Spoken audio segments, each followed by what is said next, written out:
कह रहे हैं डबल इंजन की सरकार लेके आप जा रहे हैं, लेकिन अभी आप जो स्माइल कर रहे हैं कि 3 महीने में, क्योंकि लोकसभा चुनाव हुए मई में, उस चुनाव में एक चीज होती है अजीत पवार, आप अपनी धर्मपत्नी सुनेत्रा जी को अपनी बहन सुप्रिया सुले के खिलाफ लड़ाते हैं। अब मुझे आज सच बताइए, क्या ये सही है कि अमित शाह जी ने आपको कहा कि आपको लड़ाना पड़ेगा, अगर आप वाकई इस अलायंस में रहना चाहते हो तो आपको सुप्रिया सुले और शरद पवार को टक्कर देनी पड़ेगी? क्या ये आपको अमित शाह जी ने कहा था और उस वजह से आपने उनको लड़ाया? बिल्कुल मुझे किसी ने नहीं कहा था, पहले ही मैंने आपको बताया है, मैं किसी का नहीं सुनता, मेरे मन में जो आता है वो मैं करता हूं। लेकिन उसमें अमित शाह ने बताया नहीं था, किसी ने बताया नहीं था। और बाद में जब रिजल्ट आया और कुछ दिन गए तो मेरे मन में आया कि मैंने जो डिसीजन लिया वो गलत लिया, तो मैंने किसी के इंटरव्यू में बता दिया कि वो मेरा वो गलती थी आपकी, वो गलती थी। मैंने बताया ना, वो मैंने वैसा नहीं करना चाहिए था।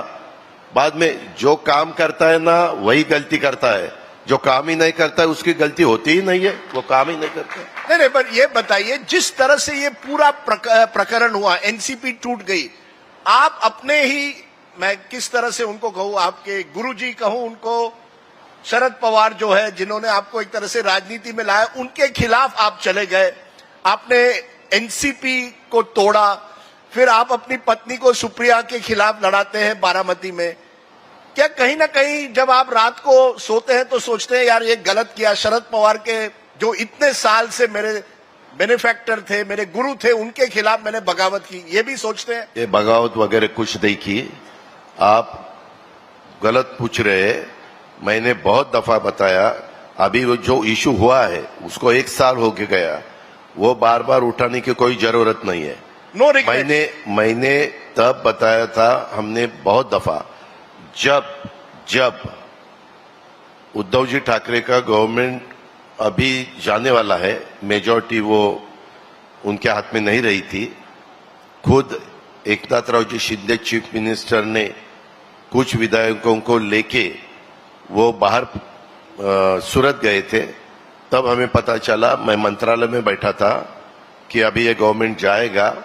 मेरे चेंबर में, मैं डिप्टी चीफ मिनिस्टर ही था तब, मेरे चेंबर में सभी राष्ट्रवादी कांग्रेस पार्टी के विधायक इकट्ठा हुए। तब जो मिनिस्ट्री में मिनिस्टर थे वो भी सब इकट्ठा हुए, सबने एक लेटर तैयार किया, वो लेटर सबने साइन करके हमारे लीडर पवार साहब के पास वो भेजा। हमारा तब का मिनिस्टर राजेश टोपे ने वो लेटर लेके साहब के पास गए, साहब के हाथ में वो लेटर दिया। सभी आज साहब के साथ जो विधायक है उनकी भी साइन उसमें है, मेरे साथ जो विधायक है उनकी भी साइन उसमें है।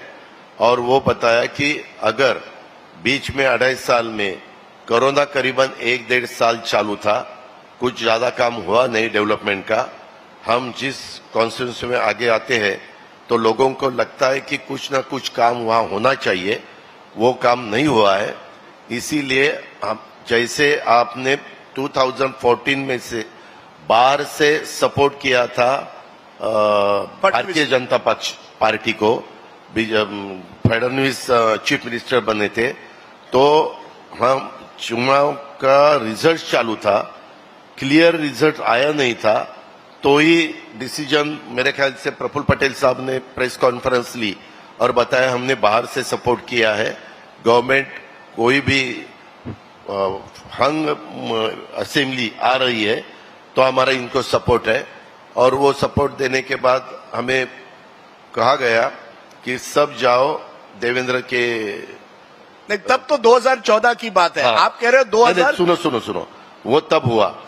बाद में 2019 का जाने दो, ये उद्धव जी का गवर्नमेंट गया, तो ये सब होने के बाद हमें हमारे प्रमुख ने ये जो बताया कि आप ऐसा करो, हम जरा सोचेंगे और इसमें से रास्ता निकालेंगे।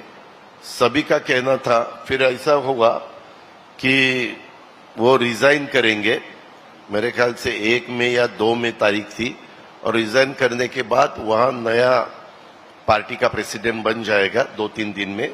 हम 14-15 लोग इकट्ठा होके उसके बारे में तय करेंगे और आगे का होगा। लेकिन वो बाद में हुआ नहीं, उन्होंने स्टेटमेंट किया, लेकिन बाद में क्या हुआ हमें अधिकार नहीं उनको पूछने का कि क्यों चेंज हुआ, वो उनका अधिकार है।